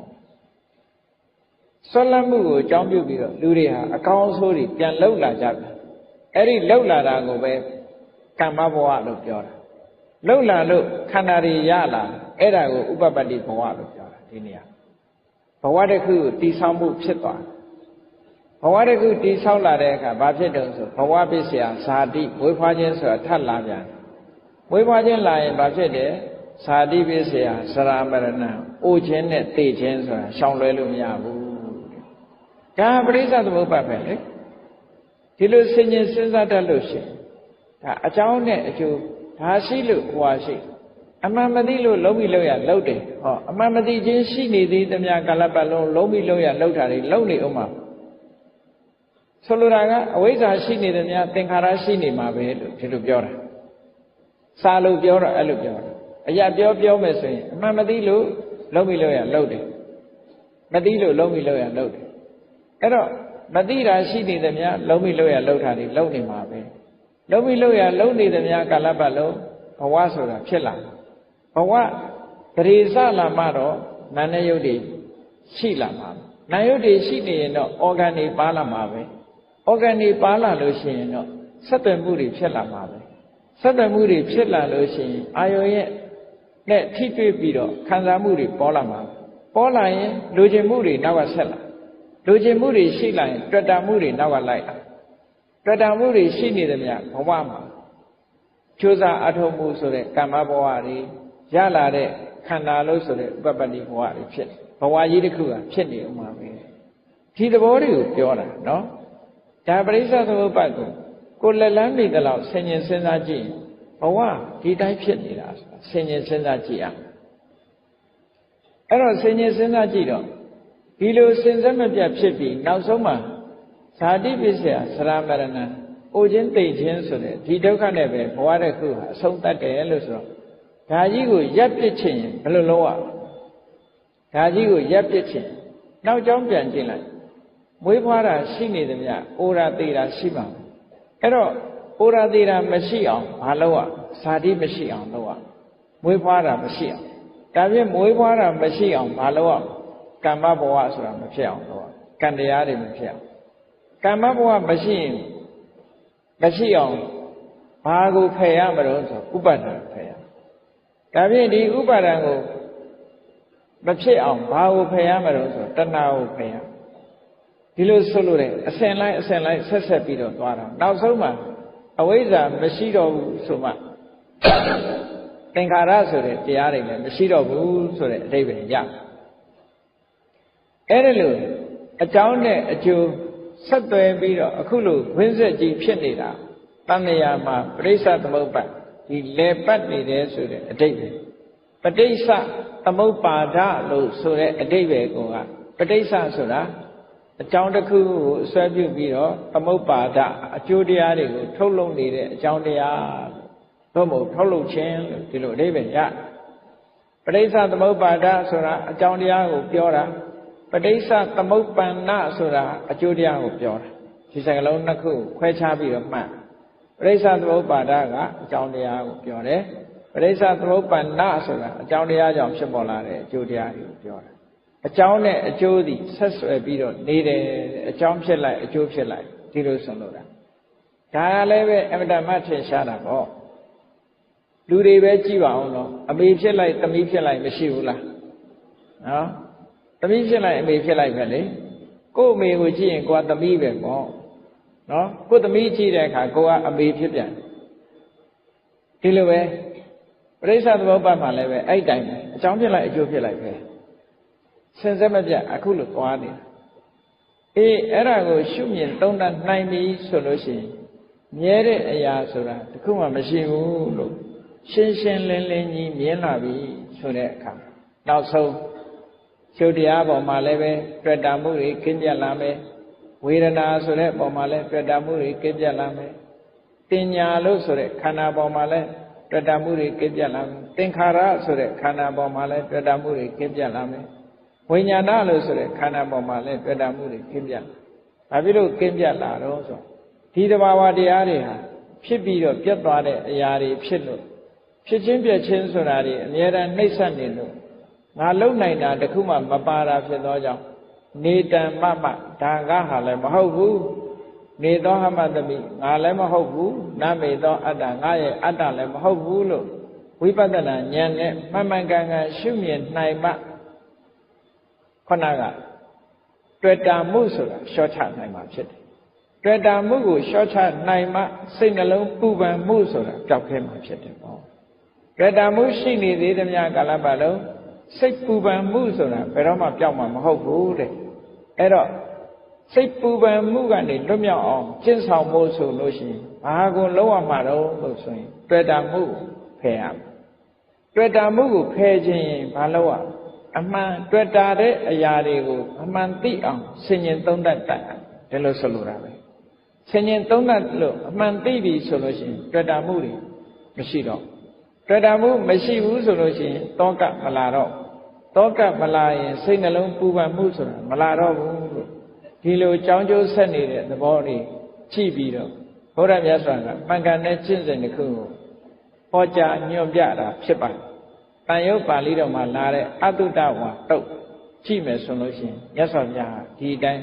ညွှန်ကြားဆုံးမထားတာဖြစ်လို့ဘုန်းကြီးတို့တွေဒီလမ်းကလွဲပြီးတော့စိတ်ပူပန်မှုတွေကိုကြောက်ကင်းအောင်လုပ်နိုင်တဲ့နီလန်းဆိုတာတခြားမှမရှိဘူးဒီလန်းတလန်းပဲရှိတယ်။ဒါကြောင့်မို့စိတ်အေးချမ်းသာစွာနှလုံးစိတ်ဝမ်းအေးချမ်းစွာနေခြင်းမီဆိုလို့ရှိရင်တော့စိတ်ပူပန်မှုကိုဖြစ်စေတတ်တဲ့တဏှာကိုလျှော့ချရမှာဖြစ်ပါတယ်တဏှာကိုလျှော့ချဖို့အတွက်အမှန်အကန်သိဖို့တွေ့တာမှုမဖြစ်လာအောင်အမှန်ကန်သိဖို့ဝိပဿနာဉာဏ်ဖြစ်အောင်ကြိုးစားကြရမှာဖြစ်ပါတယ်ဒီနည်းတိုင်ကြင်ကြံကြိုးကုပ်အားထုတ်ခြင်းဖြင့်သာလေစိတ်နှလုံးပူပန်မှုတွေကိုမဖြစ်အောင်ကျင့်ဆောင်နိုင်ကြမှာဖြစ်တယ်လို့ကိုယ်စီသဘောကျပြီးတော့စိတ်နှလုံးပူပန်မှုကင်းအောင်ကျင့်ကြံကြိုးကုပ်အားထုတ်တော်မူနိုင်ကြပါစေကုန်သတည်း